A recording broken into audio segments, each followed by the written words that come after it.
Jusqu'à 9h30, les choses de la vie avec Julia.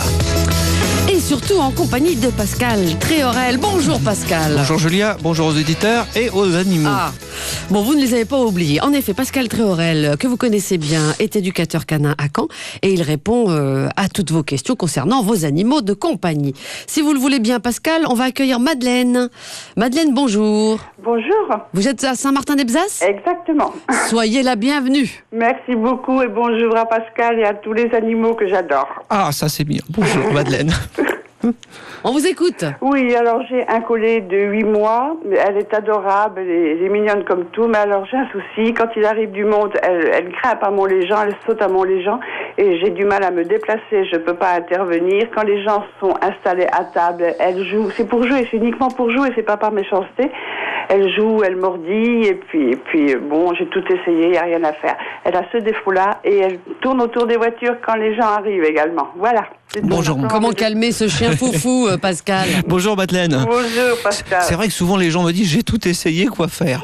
Non, si vous nous appelez à France Bleu, c'est que vous n'avez pas encore tout fait, c'est que vous avez encore un espoir qu'on arrive à changer les choses. Mais ça va être très simple Madeleine, vous allez prendre votre chien en laisse quand quelqu'un arrive chez vous. Et vous allez demander au chien de rester assis. Et vous allez faire deuxième chose, dire aux gens, voilà, je suis en période d'éducation pour le chien, vous le comprenez, il a 8 mois, il faut que je lui donne les bonnes manières. Voulez-vous m'aider ? Il faut que les gens contribuent. Bien sûr, il faut leur mettre la main à la pâte. Et puis là, les gens vont dire, mais bien sûr Madeleine, mais à quoi faire ? Rien. Vous ne regardez pas le chien, vous ne touchez pas le chien. Puis au bout de 5-6 visites, vous allez voir votre chien. Il va trouver ça intéressant, être pris en laisse, venir à côté des gens s'asseoir et attendre qu'on lui dise de bouger. Gardez-le en laisse encore 2 ou 3 minutes après que les gens soient rentrés, parce que sans quoi il va sauter. Mais Madeleine, vous avez remarqué que votre chien, quand il saute comme ça, au bout de 4-5 minutes, généralement ça s'arrête si les gens s'en occupent pas. Eh bien là, dès le départ, on s'en occupe pas. D'accord. Mais Pascal, un chien qui a toujours été habitué à faire ça, du jour au lendemain, on lui dit non. Oui. Il va piger ? Il va piger si on lui dit exactement ce qu'on veut de lui. D'accord. Si on se met toujours au même endroit dans l'entrée, si on le prend toujours en laisse au même moment, etc., etc. Si tout ça est fait dans de bonnes conditions, oui. C'est pour ça que l'éducateur canin professionnel, même quand il se déplace, il regarde tout ce qui se passe, si c'est toujours pareil, si c'est toujours au même endroit, et là, il va vous mettre des choses en place. D'accord. Alors Madeleine, simple, attacher le chien quand quelqu'un arrive, asseoir le chien, ouvrir la porte, dire bonjour aux gens et dire aux gens de ne pas s'occuper du chien. Voilà Madeleine. Merci beaucoup. Bonne journée Madeleine. Au revoir Madeleine. Jusqu'à 9h30, les choses de la vie avec Julia. Et avec Pascal Tréorel, éducateur canin, pour répondre à toutes vos questions concernant vos chiens et vos chats. Avec nous, il y a Marie-Josée de Port-en-Bessin. Soyez la bienvenue. Bonjour Julia, bonjour Pascal. On vous écoute, Marie-Josée. Oui, nous avons recueilli, nous sommes, mon ami et moi-même sommes à la retraite et nous voulions un petit chien pour, disons, couper un peu la solitude. Et donc, on a recueilli une petite bichonne frisée, âgée de 8 ans.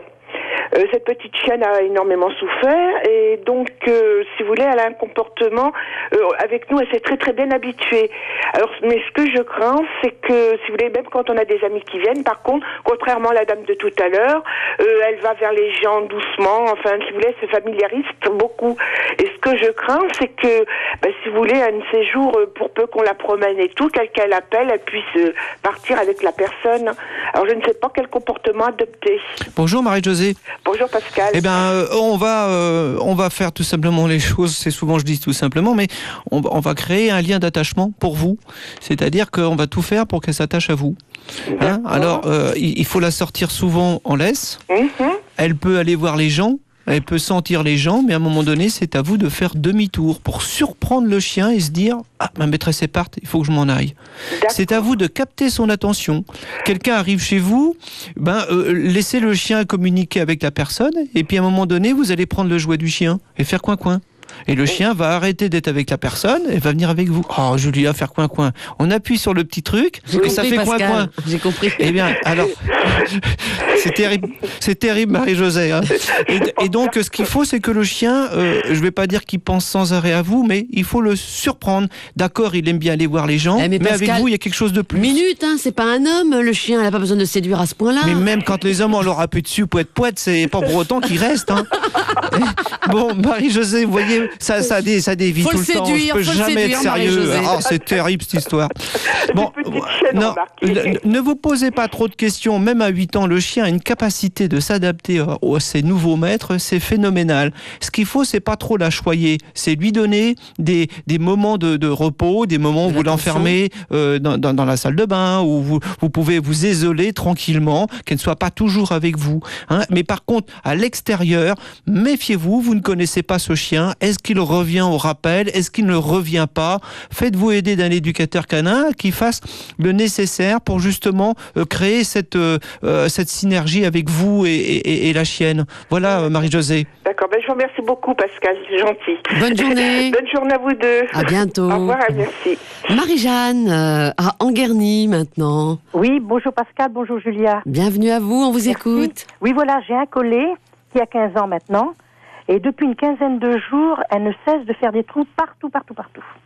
Ah bah vous lui avez mis la chanson de Gainsbourg. Des petits trous, oui, voilà. Voilà. Mais c'est pas des petits trous, hein. C'est des gros trous qu'elle Des fait. gros trous, C'est oui. des trous de seconde classe. Bonjour, Marie-Josée. Bonjour. Bon. Il est en forme, Pascal, ce matin. Toujours en forme. Mis à part les trous que Gretchen est en train de faire, bon, ça peut révéler. Est-ce qu'elle a eu ses chaleurs quand? Au mois de juin. Juin, juillet à août. Ah, normalement, non. Elle n'est pas en période, si vous voulez, où elle pourrait faire une grossesse nerveuse. Hein. Quoi qu'il faut s'en méfier. Hein. Fin juin, peut-être? Oui, c'est ça. Fin juillet, fin août. Non, normalement, ça s'est passé. Hein. Bon, il faut y veiller. Est-ce qu'elle prend ses jouets? Est-ce qu'elle les met entre ses Elle n'a pattes? pas de jouet. Elle ne joue pas? Non, c'est une chienne qui vit dehors. D'accord. Elle n'est pas à l'intérieur. Est-ce qu'il y a eu des os qui lui en sont donnés des fois pour pouvoir... Ah, je lui en donne jamais. Bon, d'accord. Parce que des fois, vous savez, quand on change de maison, on habite dans une nouvelle maison et le chien d'avant a enterré tous ses os et le nôtre, il arrive, il gratte tout dans tous les sens. Hein. Ça peut arriver. Alors, ça peut être aussi les champignons. Hein. Actuellement, cette année, on a beaucoup de champignons. Oui, c'est vrai, ça, oui. Et ça peut être le fait que le champignon pousse. Ça peut C'est être peut-être pas le bruit. Le Des bruit truffes. Et le Il y a bruit. peut-être des truffes. Ouais, peut-être bien. Le bruit du champignon qui pousse, le chien, il l'écoute. Ah. Mais non, mais c'est peut-être l'odeur du champignon qui fait... Excusez-moi, c'est pas sur la pelouse, hein.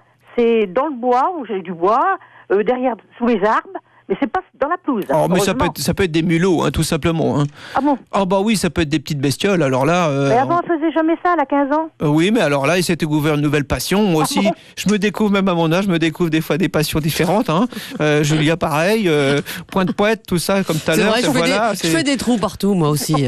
Et des trous de seconde classe, tout ça. Voilà. Non, mais On s'inquiète ou on s'inquiète pas? on s'inquiète pas. On s'inquiète pas, je pense pas qu'il y ait des problèmes, sauf si vous voyez votre chien qui creuse des jours, enfin sans arrêt. Si ça devient un champ de mine chez vous, souvent je donne le conseil, s'il y a des trous un peu partout, on met les propres crottes du chien dans les trous sans reboucher ces trous-là. Et là, le chien trouve pas ça bien terrible, il va creuser mais ailleurs. Ah bon?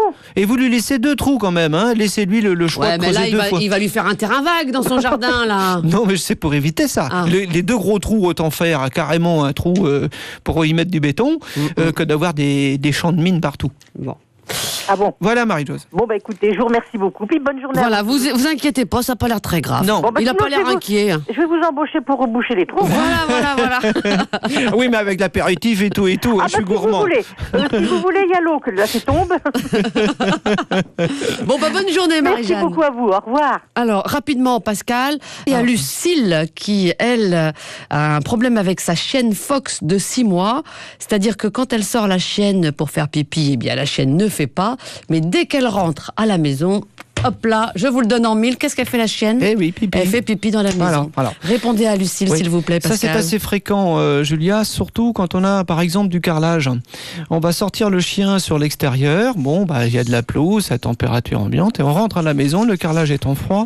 Et là, le chien, souvent, il a plutôt tendance à vouloir faire pipi. Et puis, il y a aussi une autre deuxième raison. Souvent, on a affaire à des chiens un peu timides. Donc, le chien timide à l'extérieur, bah, il n'ose pas trop faire pipi parce qu'il pourrait y avoir un prédateur à venir.